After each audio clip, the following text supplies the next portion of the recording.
ಶ್ರೀ ಮಹಾಗಣಾಧಿಪತಿಯೇ ನಮಃ. ಓಂ ಶ್ರೀ ಮಾತ್ರೇ ನಮಃ. ಓಂ ಶ್ರೀ ಕೃಪ್ಯೋ ನಮಃ.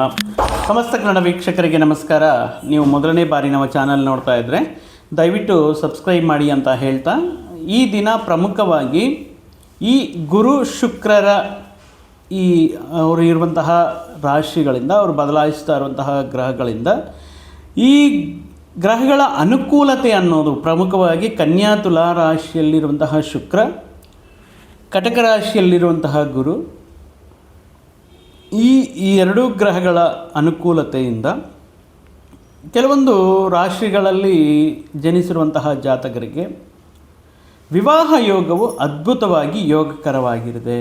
ಈ ಸಂದರ್ಭದಲ್ಲಿ ಮತ್ತು ಯಾವ ರಾಶಿಗಳೇನು, ಈ ರಾಶಿಗಳಲ್ಲಿ ಹುಟ್ಟಿರುವಂಥ ಅಂದರೆ ಬಹಳ ಪ್ರಯತ್ನಗಳು ಮಾಡ್ತಾ ಇರ್ತಾರೆ. ಒಂದು ಕಡೆ ಗ್ರಹ ಅನುಕೂಲತೆ ಸರಿಯಾಗಿರಲ್ಲ, ಅಥವಾ ಕೆಲವೊಂದು ಕೊನೆಯ ಗಳಿಗೆಯಲ್ಲಿ ಕ್ಯಾನ್ಸಲ್ ಆಗುತ್ತೆ, ಅಥವಾ ನೀವು ಎಕ್ಸ್ಪೆಕ್ಟ್ ಮಾಡ್ತಾ ಇರುವಂತಹ ಗುಣಗಳಿರುವಂತಹ ವ್ಯಕ್ತಿ ನಿಮಗೆ ಸಿಗ್ತಾ ಇರಲ್ಲ. So there are lot of ರೀಸನ್ಸಿಂದ ನಿಮ್ಮ ಮ್ಯಾರೇಜಲ್ಲಿ ತೊಂದರೆ ಇರುತ್ತೆ. ಬಹಳಷ್ಟು ಜನ ಹೇಳ್ತಾರೆ ಈ ಪರಿಹಾರ ಮಾಡ್ಕೊಳ್ಳಿ, ಈ ದೋಷ ಪರಿಹಾರ ಮಾಡ್ಕೊಳ್ಳಿ.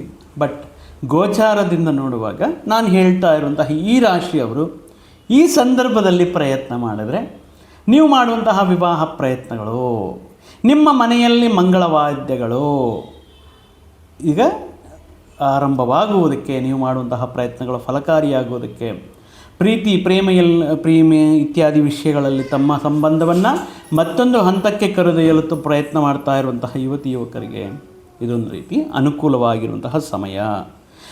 ಈಗ ಆಗಸ್ಟ್ 13ರಿಂದ ನೋಡುವುದಾದರೆ ಸೆಪ್ಟೆಂಬರ್ 11ನೇ ತಾರೀಕುವರೆಗೂ ಕೂಡ ಈ ಶ್ರಾವಣ ಮಾಸದಲ್ಲಿ ಕಟಕ ರಾಶಿಯಲ್ಲಿರುವಂತಹ ಗುರು, ಕನ್ಯಾ ತುಲಾ ರಾಶಿಯಲ್ಲಿ ಸಂಚಾರ ಮಾಡ್ತಾ ಇರುವಂತಹ ಶುಕ್ರನ ಅನುಗ್ರಹದಿಂದ, ಅವರ ಆಶೀರ್ವಾದದಿಂದ ಈ ಕೆಲವೊಂದು ವ್ಯಕ್ತಿಗಳ ಅವಿವಾಹಿತರ ಕನಸುಗಳು ನನಸಾಗುವುದಕ್ಕೆ ಅವಕಾಶ ಬರುತ್ತೆ.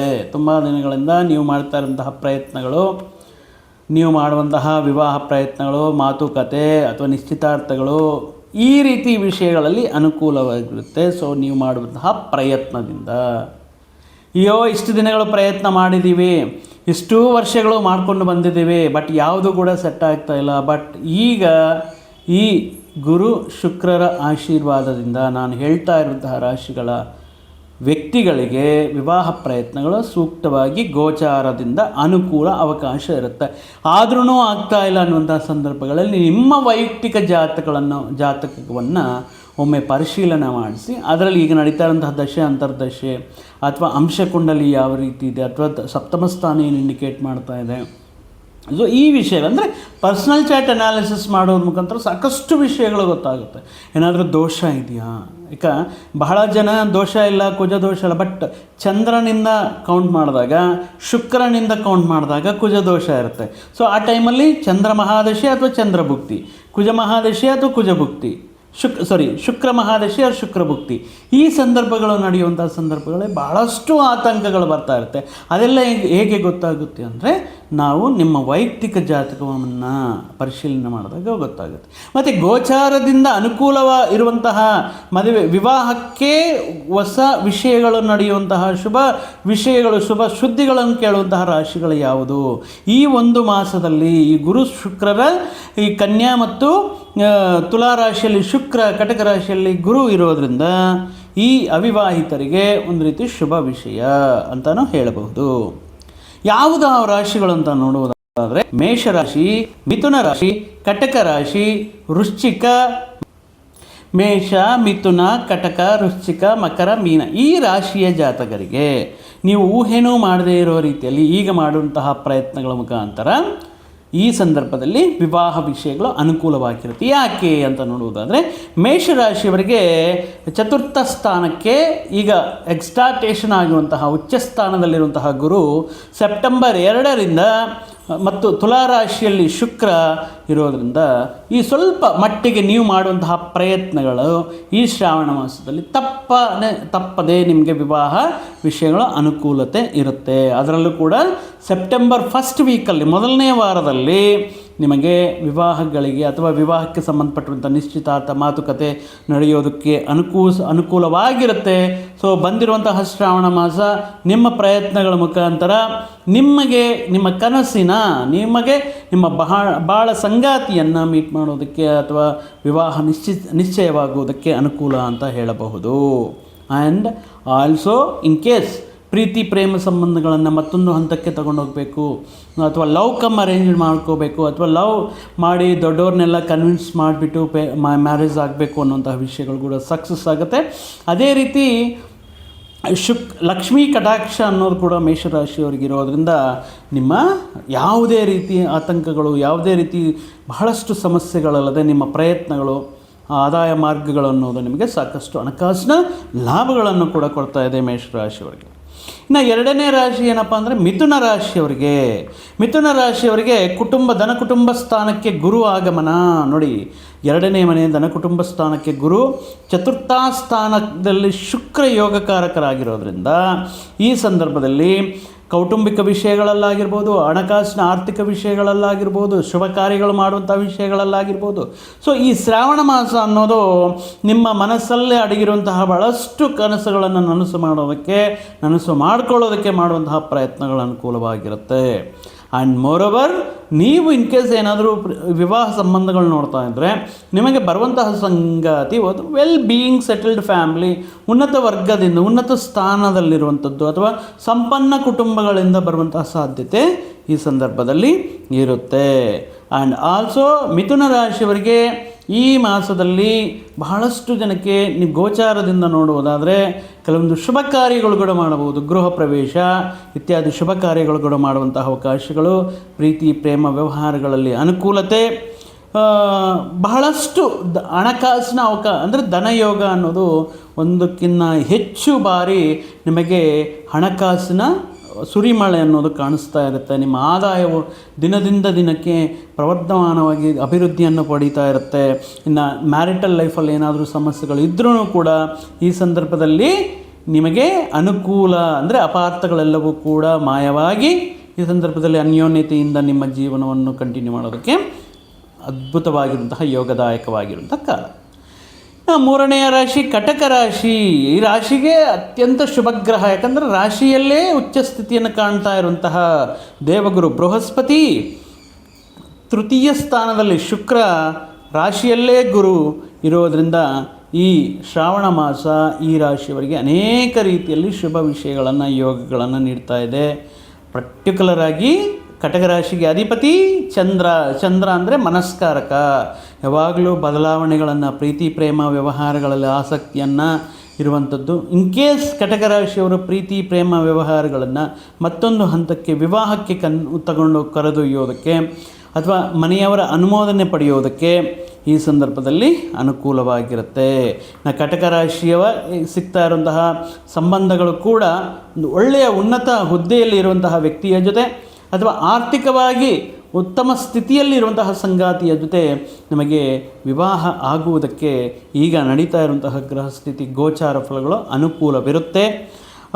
ಮತ್ತು ನೀವು ಇನ್ ಕೇಸ್ ಈ ಪ್ರೀವಿಯಸ್ಲಿ ನೀವಿಗೇನಾದರೂ ಅನುಭವ ಇದ್ದು ಆದಾಯವನ್ನು ಮಾರ್ಗವಾಗಿ ಮಾಡಿಕೊಂಡು ಶೇರು, ಸ್ಪೆಕ್ಯುಲೇಷನು, ಸ್ಟಾಕ್ ಮಾರ್ಕೆಟು ಇತ್ಯಾದಿಗಳಲ್ಲಿ ಏನಾದರೂ ಪ್ರಯತ್ನಗಳು ಮಾಡಿದರೆ ಅಥವಾ ಇನ್ವೆಸ್ಟ್ಮೆಂಟ್ ಮಾಡಿದ್ರೆ ಅದರಿಂದ ಉತ್ತಮ ರೀತಿಯಲ್ಲಿ ಆದಾಯ, ಅದೇ ರೀತಿ ಮನೆಯಲ್ಲಿ ಕೆಲವೊಂದು ಶುಭ ಕಾರ್ಯಗಳನ್ನು ಮಾಡುವುದಕ್ಕೆ ಈ ಸಂದರ್ಭದ ಅನುಕೂಲವಾಗಿರುತ್ತೆ. ತುಂಬ ಯೋಗದಾಯಕವಾಗಿರುವಂತಹ ಕಾಲ ಅಂತ ಹೇಳ್ಬೋದು.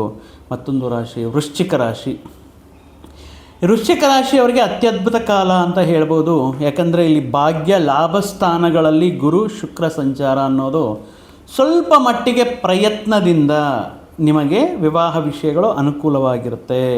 ತುಂಬ ತೊಂದರೆ ಬೀಳ್ತಾ ಇದ್ದರೆ ಅಥವಾ ಮದುವೆ ನಿಶ್ಚಯ ಆಗ್ತಾ ಇಲ್ಲ ಅಥವಾ ಈ ವರ್ಷದಲ್ಲಿ ಆಲ್ಮೋಸ್ಟ್ ವೃಶ್ಚಿಕ ರಾಶಿಯವರಿಗೆ ವಿವಾಹಗಳು ನಿಶ್ಚಯವಾಗಿರುತ್ತೆ. ಬಟ್ ಸ್ಟಿಲ್ ನೀವೇನಾದರೂ ವಿವಾಹ ಪ್ರಯತ್ನಗಳು ಮಾಡ್ತಾಯಿದ್ರೆ ಈ ಆಗಸ್ಟ್ 13ರಿಂದ ಸೆಪ್ಟೆಂಬರ್ 11ರವರೆಗೂ ಈ ಶ್ರಾವಣ ಮಾಸದಲ್ಲಿ ಅದ್ಭುತ ರೀತಿಯಲ್ಲಿ ಯೋಗಸ್ಥಾನವಿದೆ. ಭಾಗ್ಯ ಲಾಭ ಸ್ಥಾನಗಳಲ್ಲಿರುವಂತಹ ಗುರು ಶುಕ್ರ, ಭಾಗ್ಯದಲ್ಲಿ ಗುರು ಇದ್ದಾರೆ, ಲಾಭಸ್ಥಾನದಲ್ಲಿ ಶುಕ್ರ ಇದ್ದಾರೆ. 15ರ ನಂತರ ದಶಮ ಸ್ಥಾನಕ್ಕೆ ರವಿಯ ಆಗಮನ. ಈ ರೀತಿ ಶ್ರಾವಣ ಮಾಸದಲ್ಲಿ ಒಂದು ರೀತಿ ಅದ್ಭುತ ಶುಭ ಗ್ರಹ ಯೋಗ ಅನ್ನೋದು ಇದೆ. ಪ್ರೀತಿ ಪ್ರೇಮ ವ್ಯವಹಾರಗಳಲ್ಲಿ ಪಾಸಿಟಿವ್ ಆಸ್ಪೆಕ್ಟ್ಸ್ ಇರುತ್ತೆ. ಅಥವಾ ನೀವು ಇಷ್ಟಪಟ್ಟಿರುವಂತಹ ವ್ಯಕ್ತಿಯ ಜೊತೆ ನೀವು ಈ ಸಂದರ್ಭದಲ್ಲಿ ವಿವಾಹ ಮಾಡಿಕೊಳ್ಳೋದಕ್ಕೆ ಅನುಕೂಲತೆ ಇರುತ್ತೆ. ಈ ಸಂದರ್ಭದಲ್ಲಿ ಆಕಸ್ಮಿಕ ಧನಲಾಭ ಅನ್ನೋದು ಗೋಚಾರವಾಗ್ತಾ ಇದೆ. ನೀವು ಮನಸ್ಸಲ್ಲಿ ಬಹಳ ದಿನಗಳಿಂದ ಯಾವುದಾದ್ರೂ ಒಂದು ವಿಷಯ, ಯಾವುದಾದ್ರೂ ಒಂದು ಜೀವನ ಗಮನವನ್ನು ಅಂದರೆ ಬದಲಾಯಿಸುವಂತಹ ಒಂದು ಅದ್ಭುತವಾಗಿರುವಂಥ ಒಂದು ಪವಾಡ, ಅದು ಹಣಕಾಸಿಗೆ, ವೃತ್ತಿ ಉದ್ಯೋಗದಲ್ಲಿ ಆಗಿರಬಹುದು.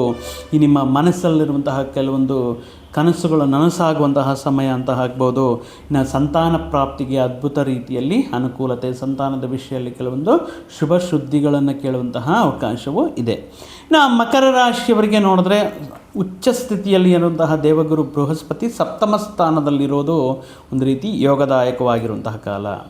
ಭಾಗ್ಯಸ್ಥಾನದಲ್ಲಿ ಶುಕ್ರ, ಈ ಎರಡೂ ಗ್ರಹಗಳ ಅನುಗ್ರಹತೆಯಿಂದ ಧನಯೋಗ, ವಿವಾಹ ಯೋಗ, ಸಂತಾನ ಯೋಗ ಮತ್ತು ಉದ್ಯೋಗ ಯೋಗ ಅನ್ನುವಂತಹ, ಅಂದರೆ ಭಾಗ್ಯಸ್ಥಾನ ಅಂದರೆ ಅದೃಷ್ಟ ಸ್ಥಾನದಲ್ಲಿ ಲಕ್ಷ್ಮಿ, ಸಪ್ತಮ ಸ್ಥಾನದಲ್ಲಿ ಗುರು, ಈ ಎರಡೂ ಗ್ರಹಗಳ ಅನುಕೂಲತೆಯಿಂದ ಮಕರ ರಾಶಿಯವರಿಗೆ ಬಹಳಷ್ಟು ಅನುಕೂಲತೆ ಇರುತ್ತೆ.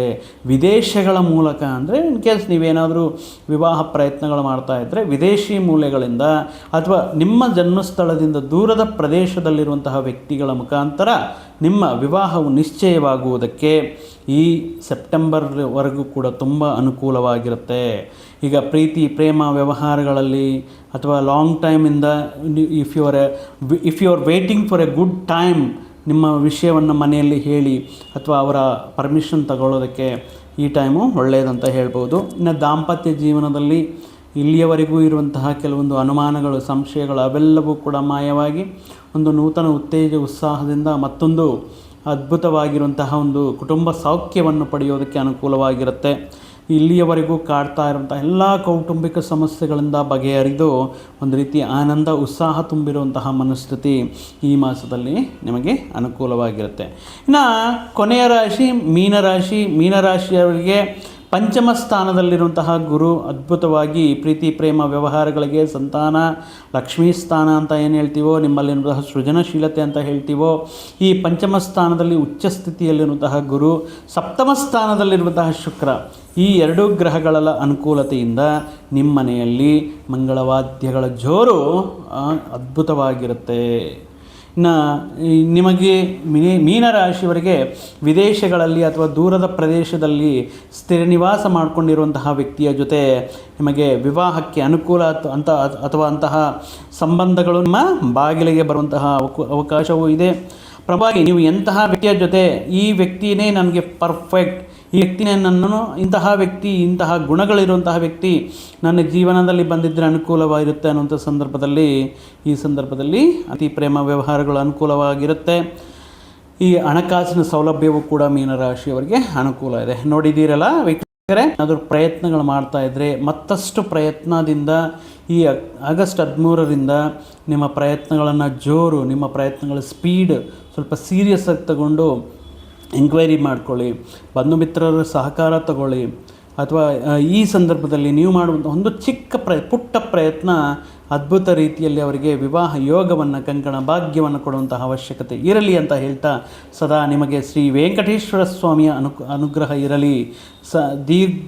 ಆದಷ್ಟು ಬೇಗ ನಿಮ್ಮ ಮನೆಯಲ್ಲಿ ವಿವಾಹ ಶುಭ ಕಾರ್ಯಗಳು ನಡೆಯಲಿ ಅಂತ ಹೇಳ್ತಾ, ಮತ್ತೊಂದು ವಿಡಿಯೋ ಜೊತೆಗೆ, ಮತ್ತೊಂದು ಆಸಕ್ತಿಕರ ವಿಷಯದ ಜೊತೆಗೆ ನಿಮ್ಮ ಮುಂದೆ ಮತ್ತೆ ಬರ್ತೀನಿ.